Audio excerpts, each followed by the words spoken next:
We had just completed our discussion of the series of worlds in the cosmos and the series of planes in the being of man when we met last.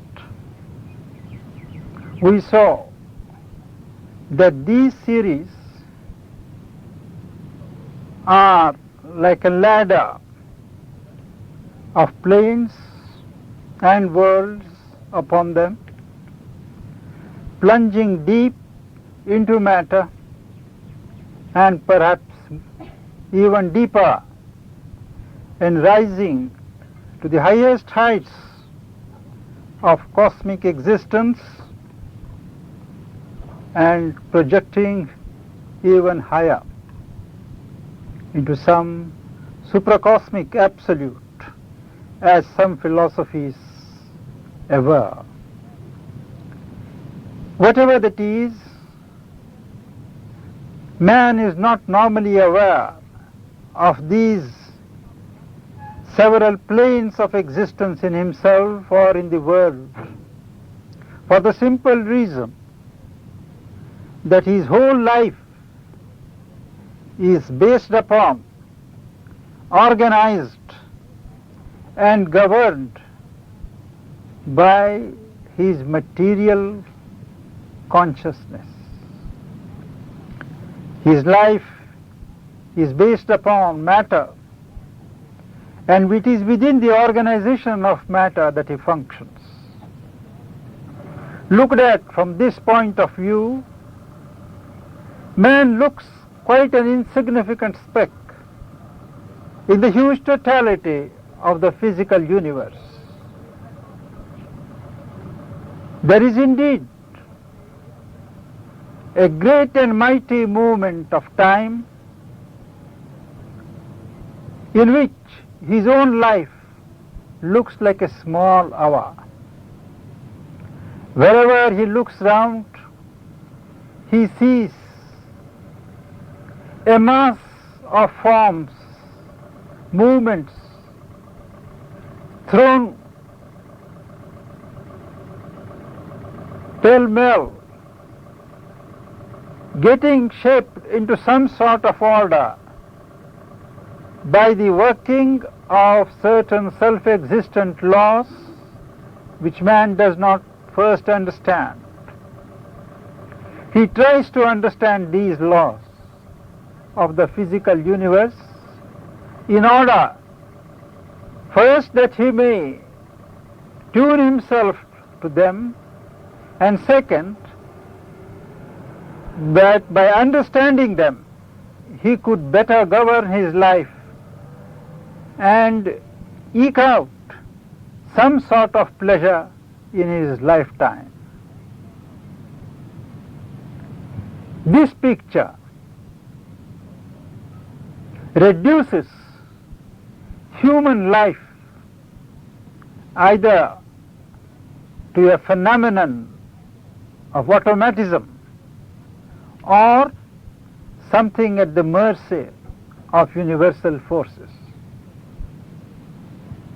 Physical science gives him certain understanding of the external laws of the universe and some sort of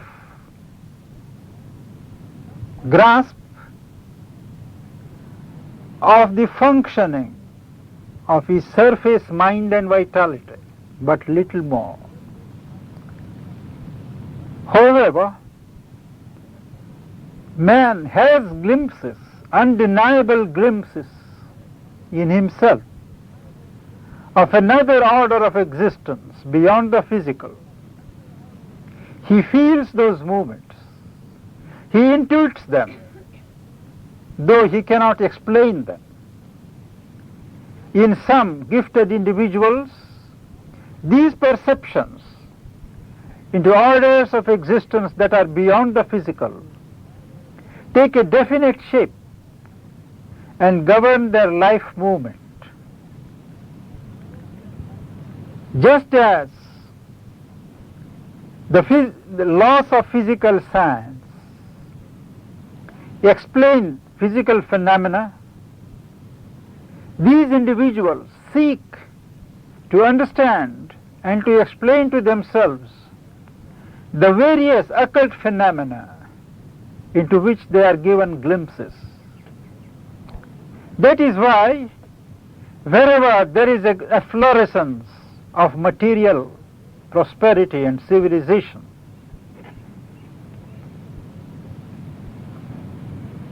a full cultivation of physical sciences, that period is invariably followed by human interest in occult science, in matters pertaining to supraphysical realities.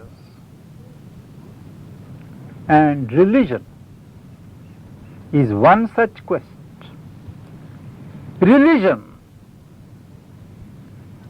affirms the existence of the supraphysical worlds, supraphysical beings as related to man.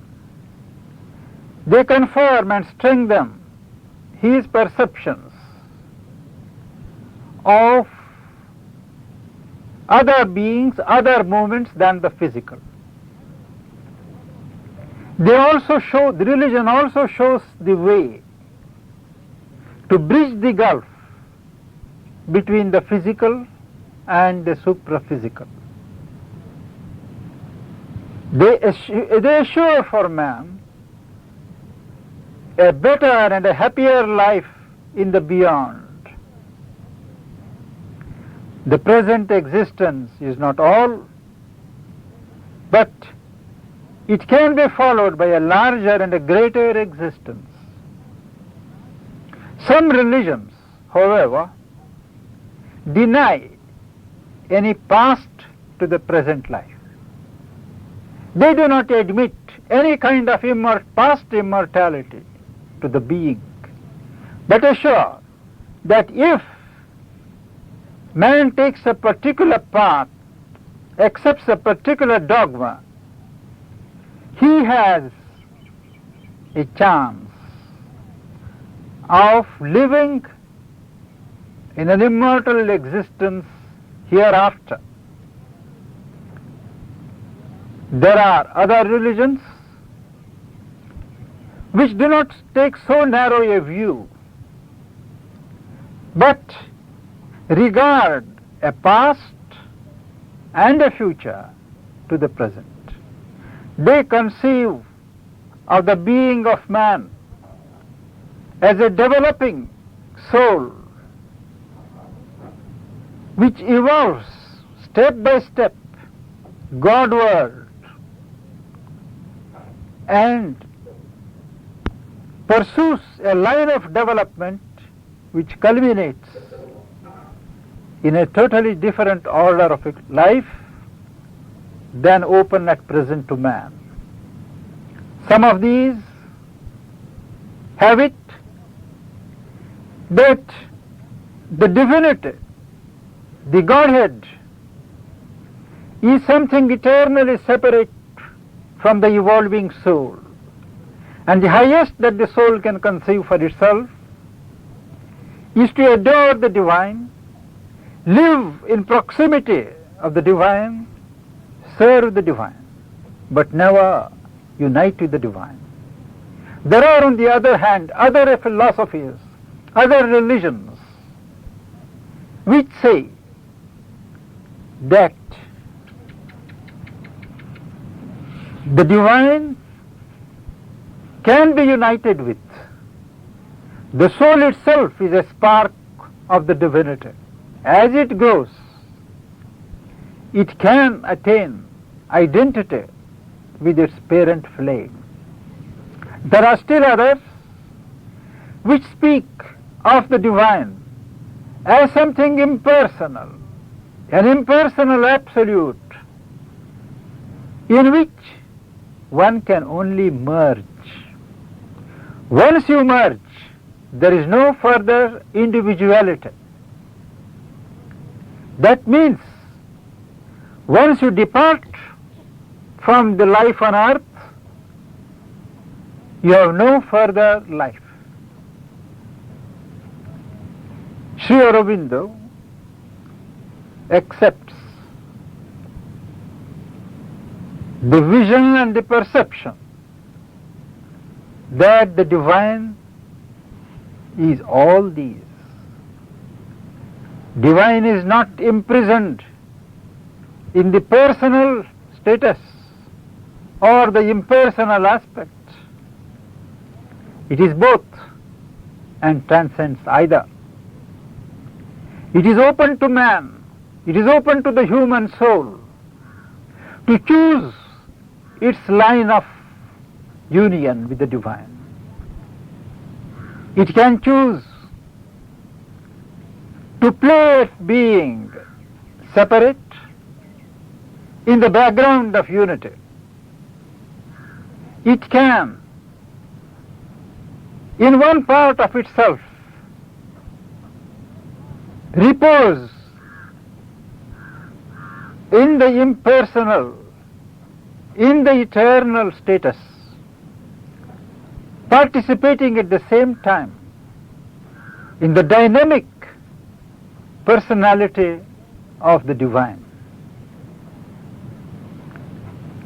In this total view, the divine is approached not only to be united with somewhere else, but to be embraced in its relations with the universe, which it has put forth from itself. With this background, when we study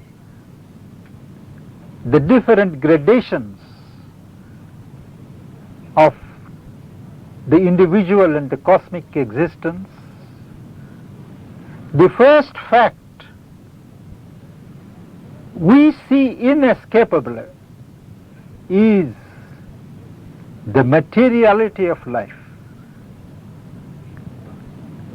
The Purusha and the Prakriti, the soul and nature are at play in the material field.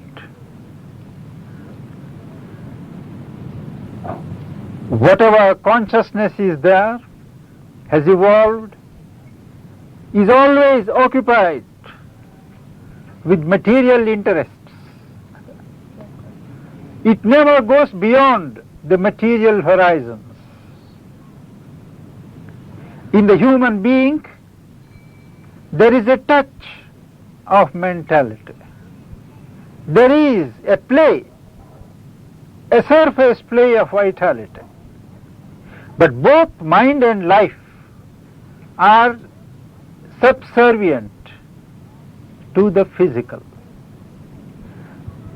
The normal existence of man is this. He is essentially a physical Purusha, a physical soul with certain mental and vital energies serving that physical. And as long as man continues to live in this state that is predominantly physical, when he dies, he cannot go beyond the series of physical planes higher. He cannot gain access to the planes of higher vital worlds or the mental world. The soul that is essentially physical, that is constantly encased in the physical, cannot go beyond the last ranges of the physical world, the subtle physical. Thereafter it has to come back to the physical earth, work out possibilities, develop its finer side, develop its vital and mental content, before it is in a position to go higher in its transition after death. If care is taken to do this culture, this promotion of the vital and the mental content of the personality of man, we become aware that the physical Purusha is not all. There is, beyond the physical self, a larger self, the self of the life force, what is called in Indian philosophy the self of prana. There is a vivid description in one of the Upanishads, the Taittiriya Upanishads, of these several selves in the being of man. Here is the description of the physical self which we have just discussed.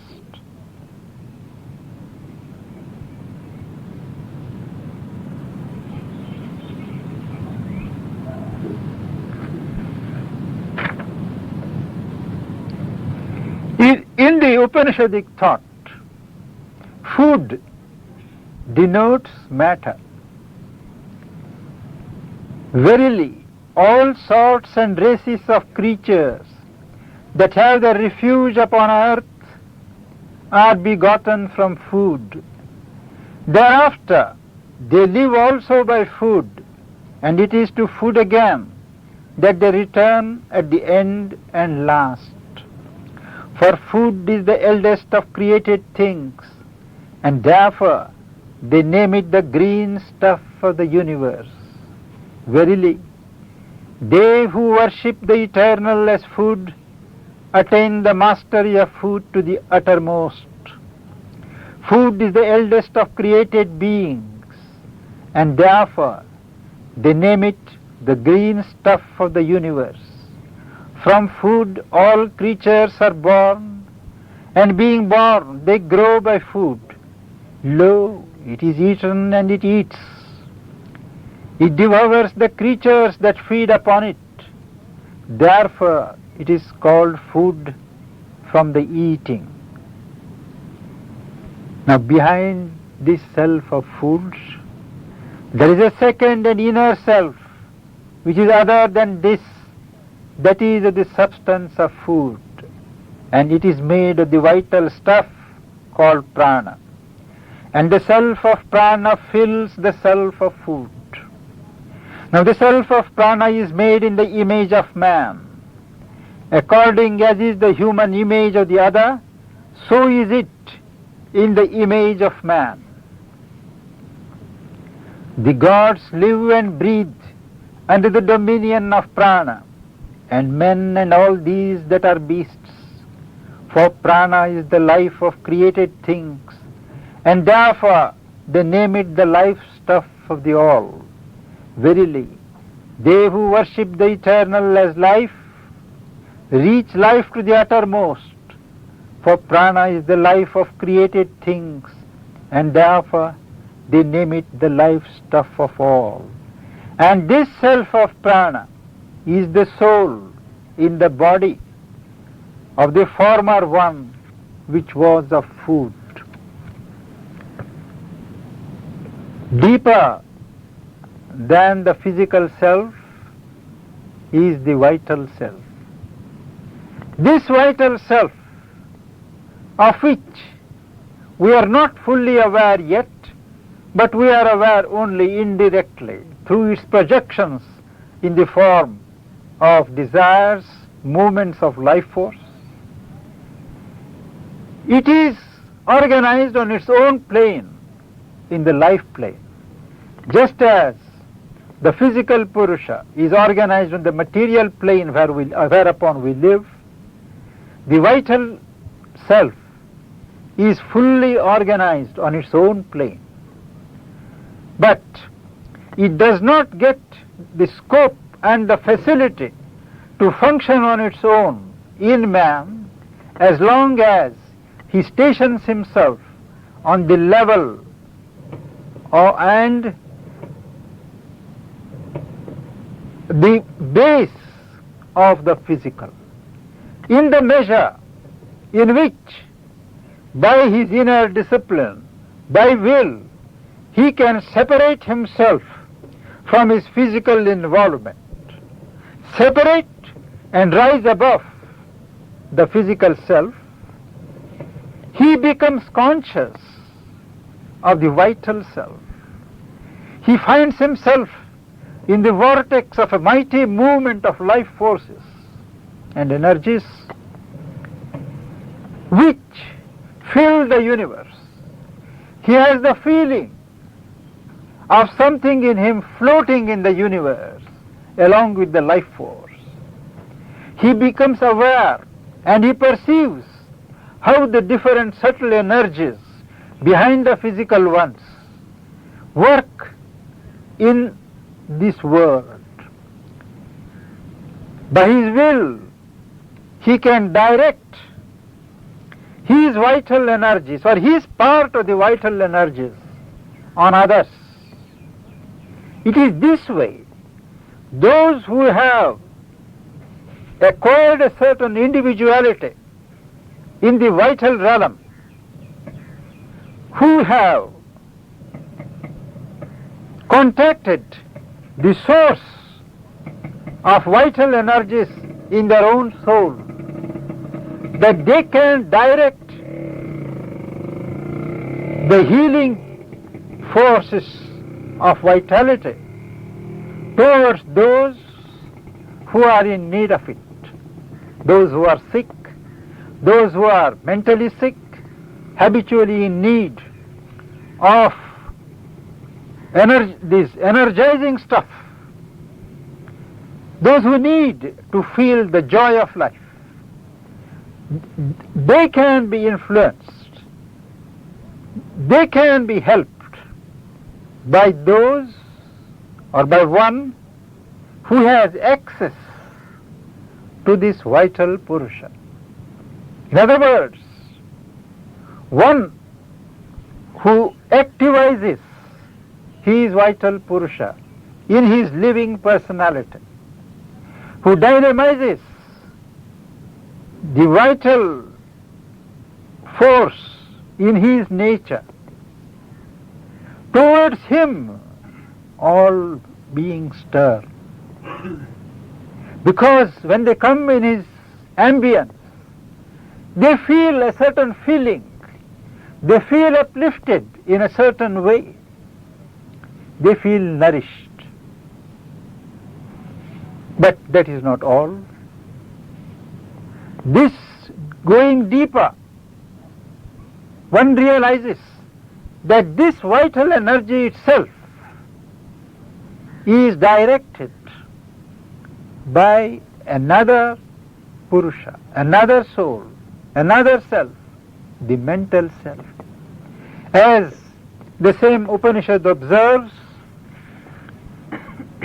now there is yet a second and inner self which is other than this, that is of prana, and it is made of mind. And the self of mind fills the self of prana. The self of mind is made in the image of man.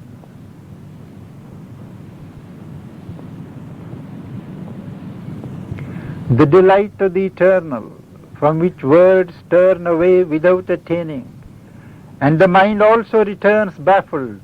Who knows the delight of the eternal? And this self of mind that knows the delight is the soul in the body to the former one, which was of prana. This mental self is beyond the range of most, because it is the mental self which projects itself in the vital world, and secondarily in the physical. In the mind, one comes very much nearer the reality of existence, not the physical mind indeed, but the stuff, the core of the stuff of mind. In the core of the stuff of mind, there is the self. This mental Purusha, as it is called in Indian philosophy, when given scope to organize itself in one's existence, uplifts the physical self, enlightens the vital self. There is a stream of light, a stream of harmony proceeding from the mental self. When one is awake to the action of the mental self, one perceives a large realm of ideas and thoughts looming over the physical universe. An infinite number of possibilities that are released in the universe are seen.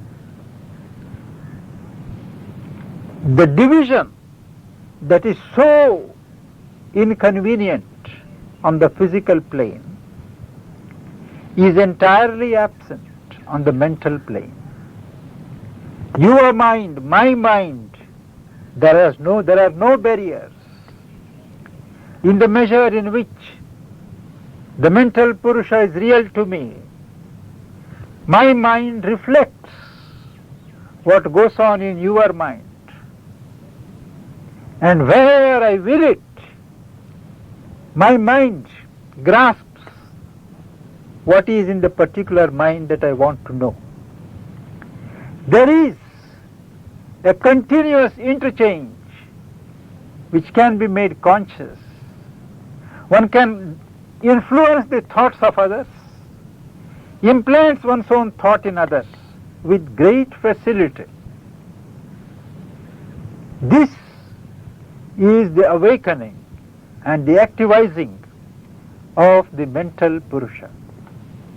These three, the physical self, the vital self, and the mental self, which are organized and can be made active with yogic effort in man, they constitute the lower triple self. Even after all these three are cultivated,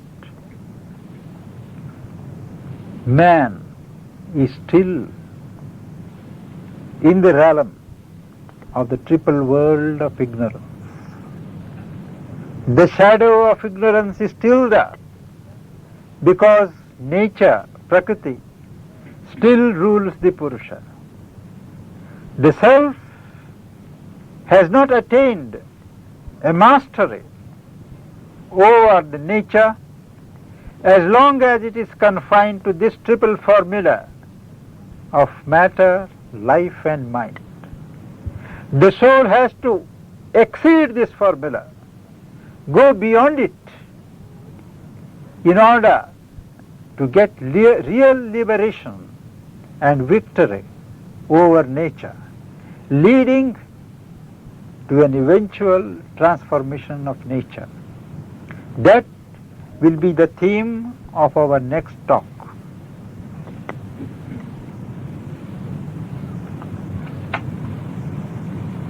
Can we read the Sanskrit version, Sanskrit original to the... Yes.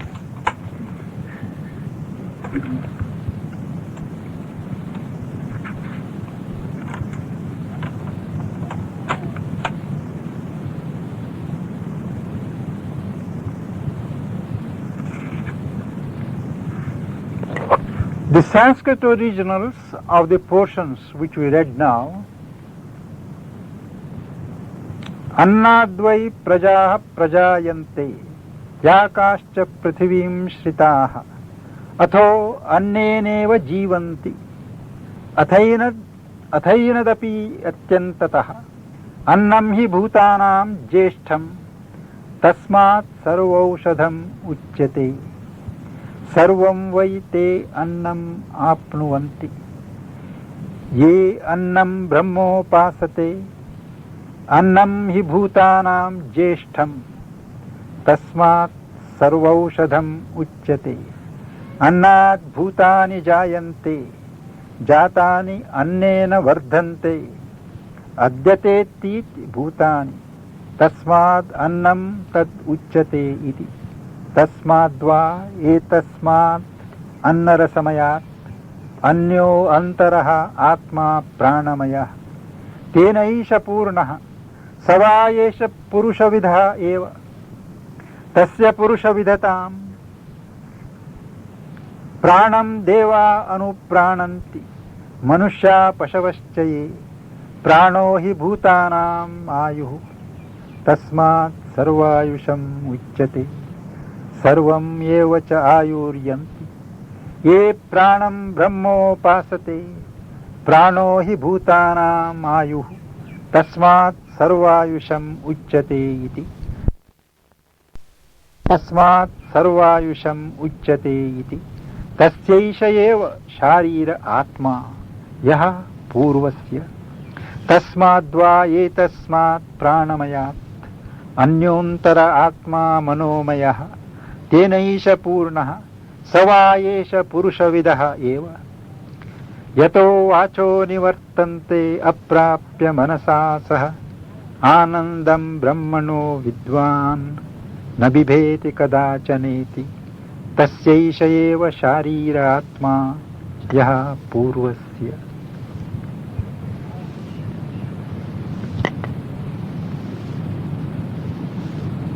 Any questions?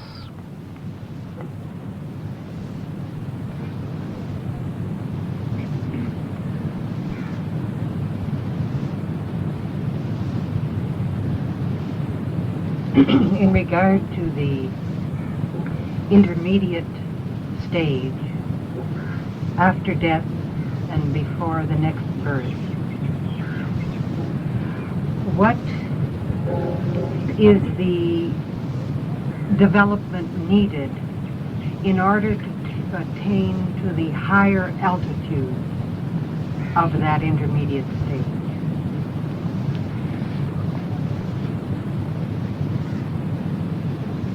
The after death state entirely depends upon the state of consciousness that is developed during life on earth.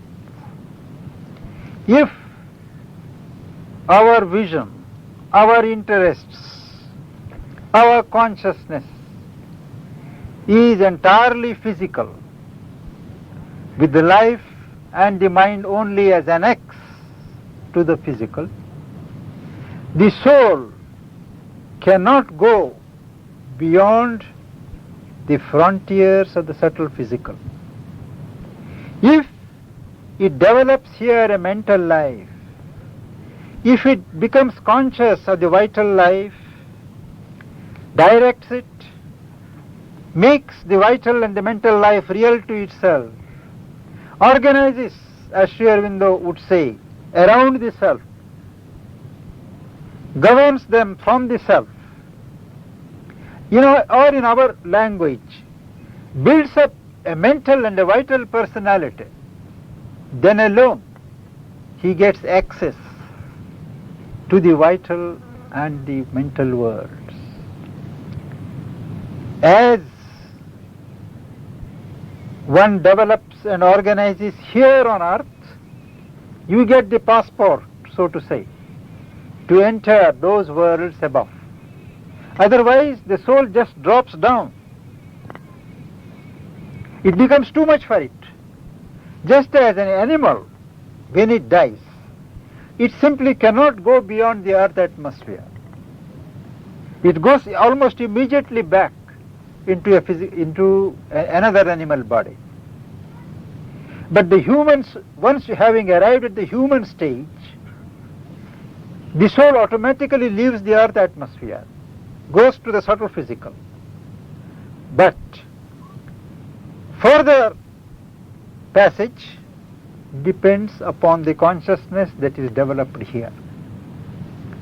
If one has a certain mental life, a vital life, and a little bit of soul life, say some devotion to God, belief in higher values, faith in beauty, love, and such things that pertain to God, then he can get, and he does get, entry into those higher worlds which lead to the psychic.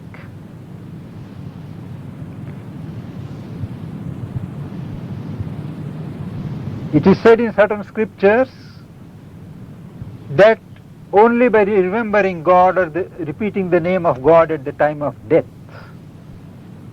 one can go to the kingdom of God. But that is clearly an exaggeration. In the first place, one cannot be conscious of God at the point of departure unless there is a background of God. A normal creature is either obsessed with fear of what happens after death, or is rendered unconscious by the shock of death. It is only one who has lived some spiritual life, has built up a certain spiritual past, that can get into the spiritual mood by leaving the body. And that ensures a smooth transition to the higher worlds leading to the worlds of the spirit.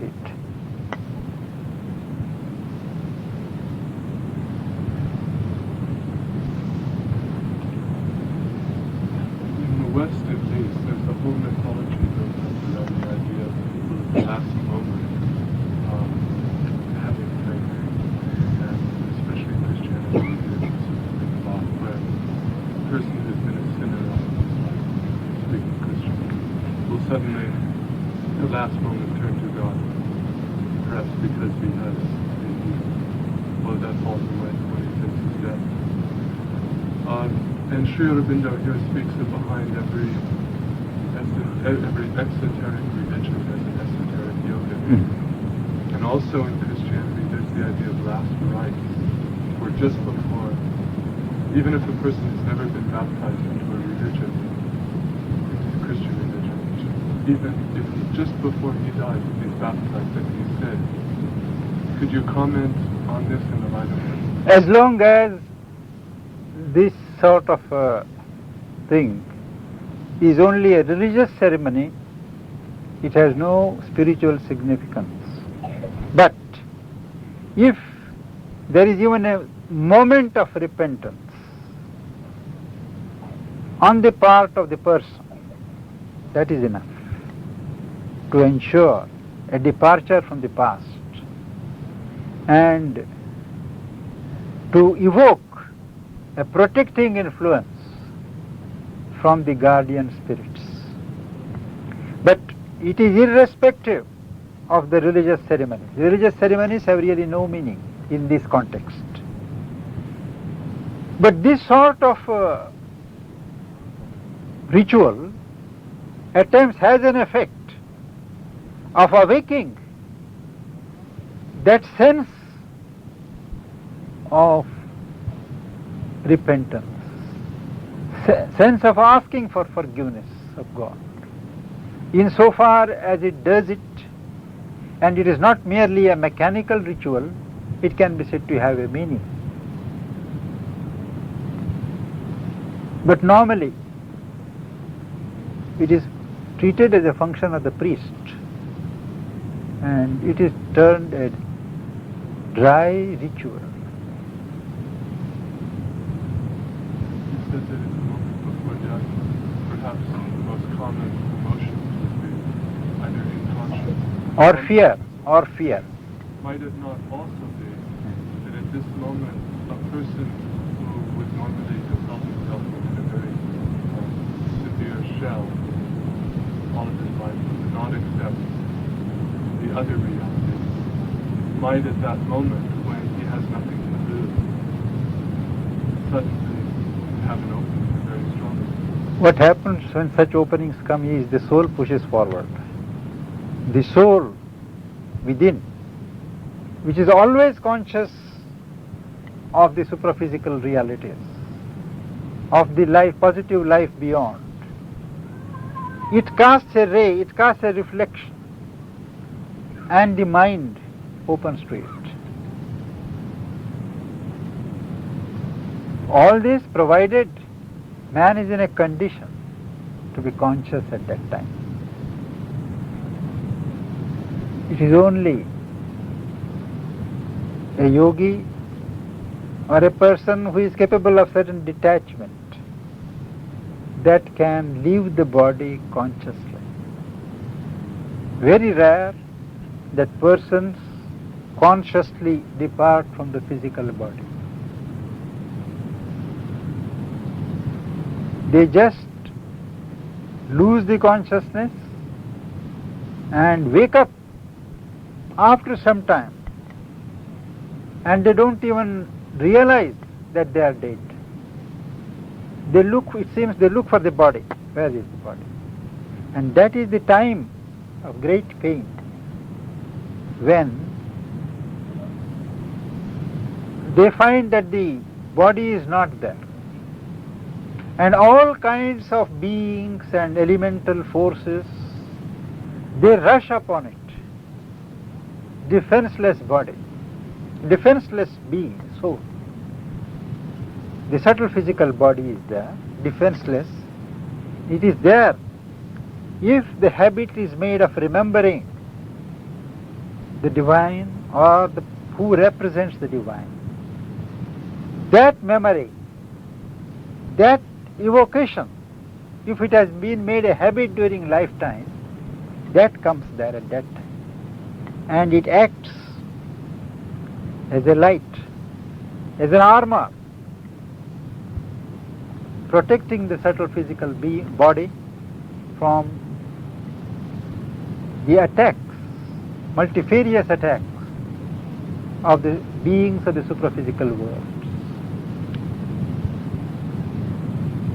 If one has dreamt beautiful dreams, emanated movements of love and harmony, thought well of life, of everybody,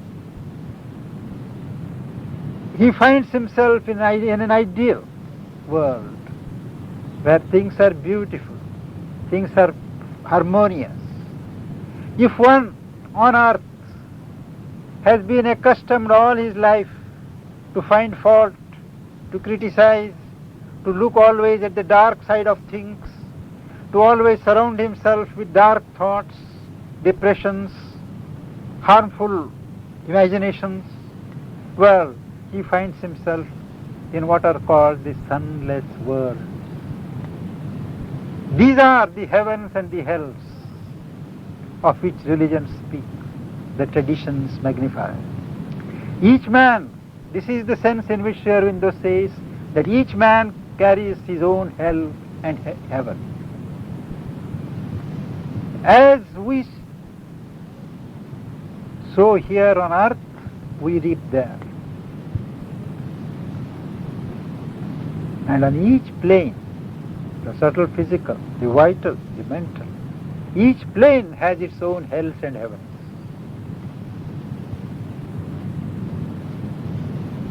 If we are prisoners here of certain narrow ideas, narrow thoughts, if our thoughts are always poisonous, well, in the mental world when we go there, we will find ourselves in fetters through which we cannot break out. And that till they are dissipated, till those meshes are broken,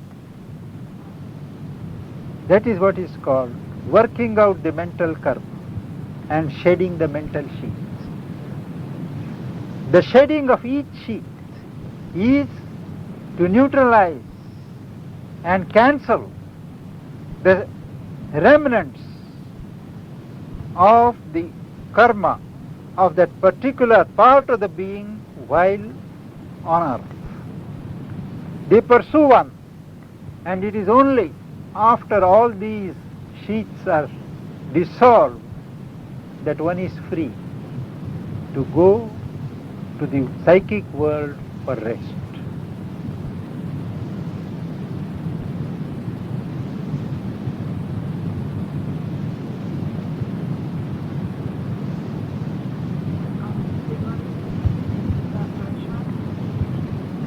And don't know. I don't think she has said anything. I would have heard. I have not heard anything authentically.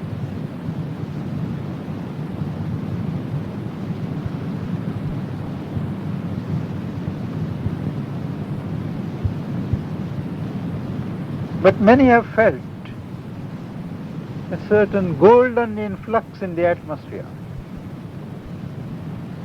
Some have seen her that day when she came.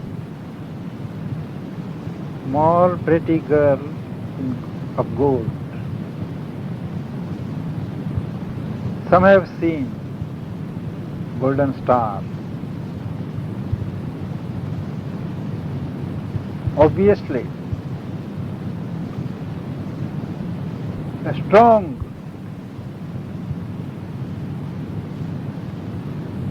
supramental power has been released in the atmosphere that day.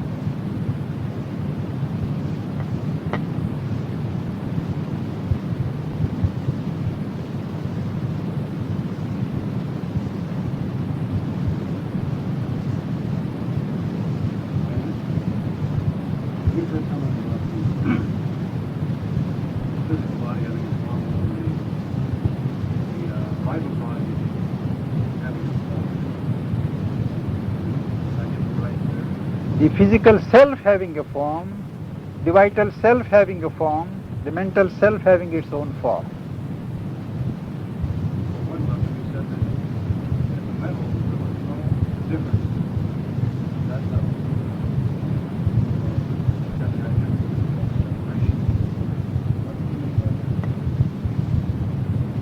There is an individuality, no doubt. Otherwise there can't be an individual mental Purusha. The change between me and you because we are separated from our physical bodies, due to our physical bodies. I do not know what you think and you do not know what I think. But if my mental self is active and I am poised in it consciously, I can have a dialogue with your mental self, with or without your knowledge. So what do you mean by the difference between mental self and body? Self is what actuates the body. That's the soul nature?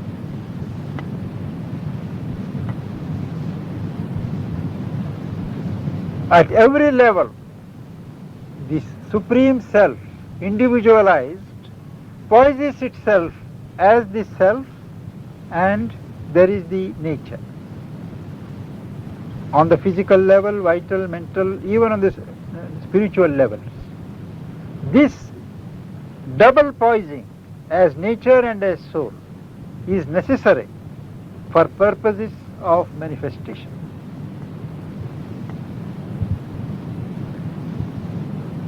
Yeah?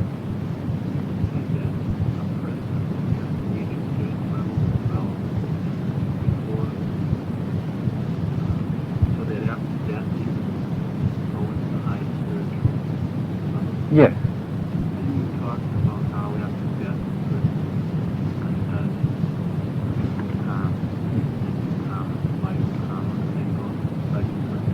Yes. It's not everyone who can do it. It's not everyone who can do it. Most who live in the physical, they have very little mental karma. How many really think? Isn't it? the mind that is active in a normal individual is the mental part of the physical. It is not mind proper. The physical mind is active. The physical vital is active. Not the vital proper, not the mental proper. By cultivation, by yogic cultivation, by inner discipline, by separate compartmental organization, as Mother describes, it is possible to develop these several personalities in man. The physical personality, the vital personality, the mental personality. That can be developed only by yoga. That is, the consciousness on each level is raised to its optimum. The individuality is developed instead of remaining as an inchoate mass.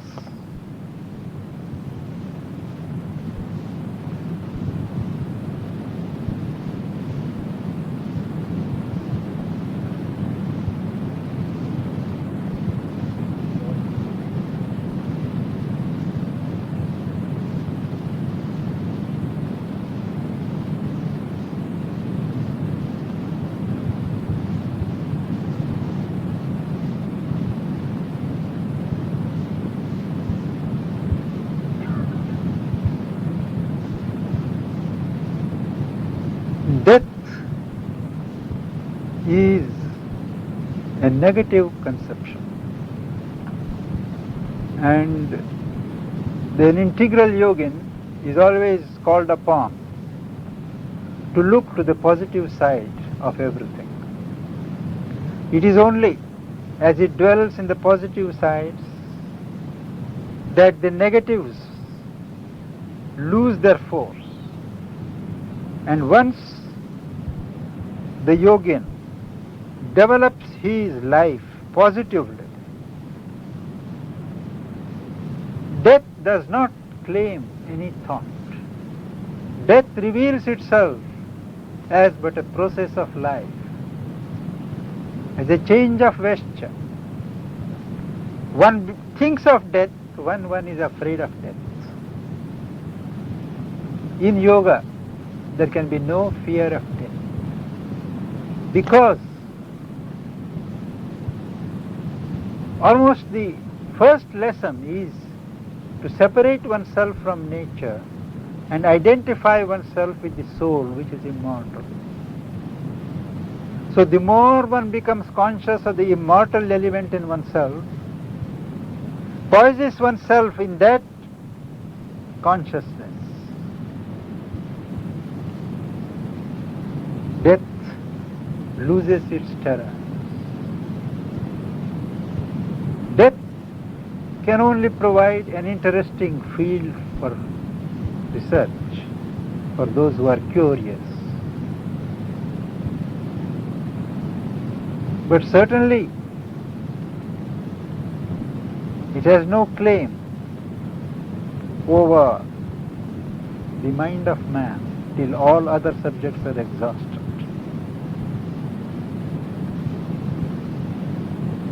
It is an area of darkness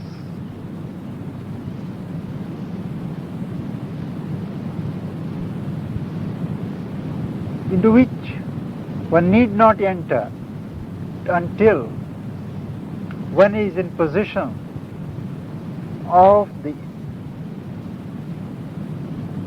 supreme spiritual light, the truth light, which lights up every little corner.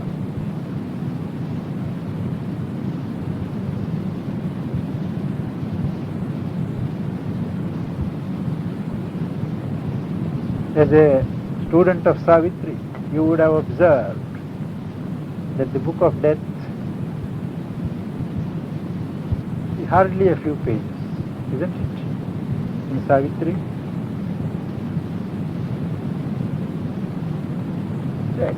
it exposes death, but the death itself occupies a very small portion. But death is exposed in its true colors, and when it is brought too near the light, just death just dissolves.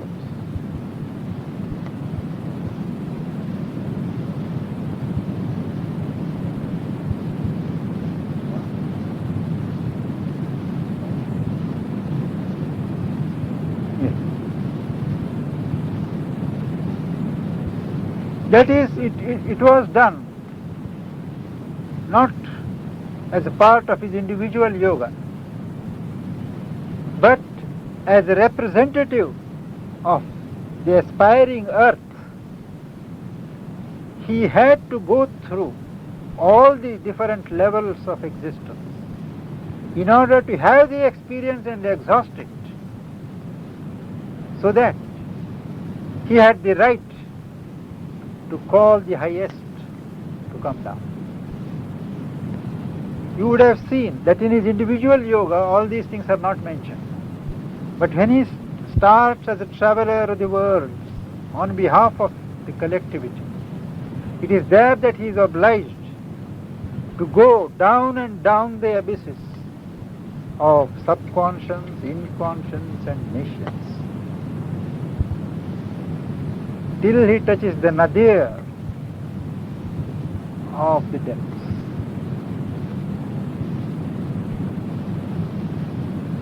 Only what is not described is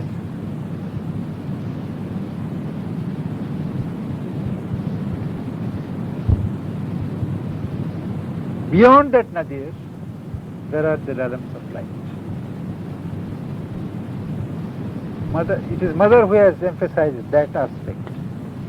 I have not seen in Sri Aurobindo's writings. And she says, this earth is a global manifestation. So when you go down and down, just beyond there is the light. The light that is above on the top, that is there. So one comes out, when one emerges in those doors, one walks into light.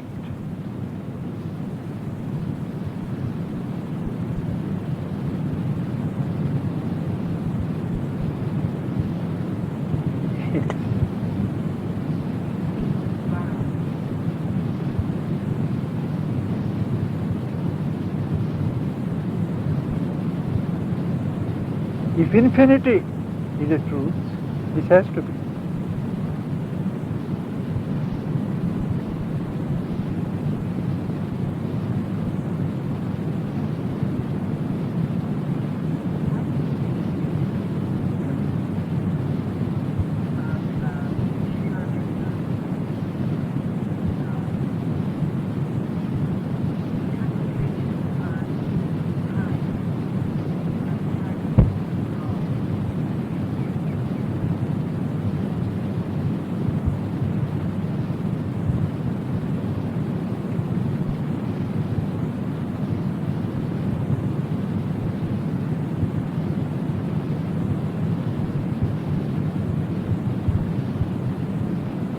There are certain moments in time